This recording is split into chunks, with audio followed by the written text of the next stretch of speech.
माँ बनने के बाद सबसे बड़ा जो प्रॉब्लम आता है वो बच्चे को बर्प कराना होता है। ये सबसे मुश्किल मरहला होता है और आज आपको मैं उसका बेस्ट वे बताऊंगी कि जिसमें आप बहुत इजीली बर्प करा सकते हैं। इससे पहले आमना ने बहुत वेज ट्राई किए टिकटॉक इधर उधर से देखकर। ये आप देख सकते हैं कि आमना मुख्तलिफ तरीके आजमा रही है। कभी वो इस तरीके से बर्प कराने की कोशिश करती थी, हाँ थोड़ी सी कामयाबी इसमें मिलती थी और बच्चा थोड़ा अनईजी रह रहा था फिर भी। कभी वो टिकटॉक देखती, उससे कुछ हेल्प लेती कि किस तरह से बर्प कराया जा सकता है। फिर कभी यूट्यूब पे वीडियोस देखती और वो डिफरेंट तरीके आजमा रही थी।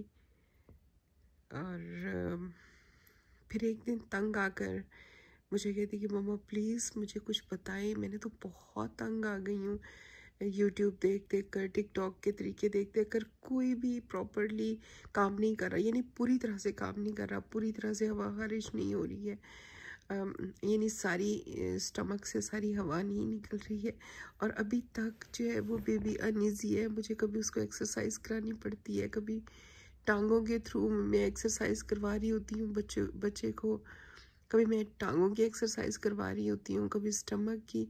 मैं क्या करूँ, मुझे बताएं कि मॉम वो कौन सा वे है कि जैसे इजीली बर्प करवा सकूं। तो फिर मैंने उसको वो बताया। तो आज आपके साथ भी मैं वो मेथड शेयर करूंगी। तो फाइनली तो शायद ये मैंने अपनी मॉम को या ग्रैंड मॉम को देखा था ऐसे बर्प करवाते हुए, और ये बहुत ही इफेक्टिव वे में जिसमें बच्चा बहुत इजीली बर्प कर लेता है।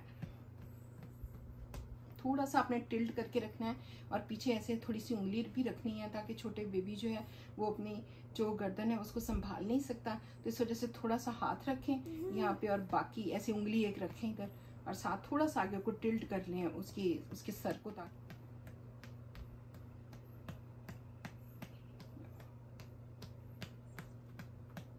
तो ये बहुत ही इफेक्टिव वे में बहुत ही इफेक्टिव वे है जिसमें बच्चा बहुत इजीली बर्प कर लेता है और बहुत बड़े बड़े बर्प करता है। जितनी भी उसकी गैस होती है वो स्टमक की निकल जाती है। क्यों आमना, आपने ये आजमाया था ना? हाँ जी। कैसा रहा? बहुत अच्छा। जिंदगी आसान हो गई आपकी? बहुत ज्यादा। और मॉम्स होती है जिंदगी आसान करने के लिए अपने बच्चों की।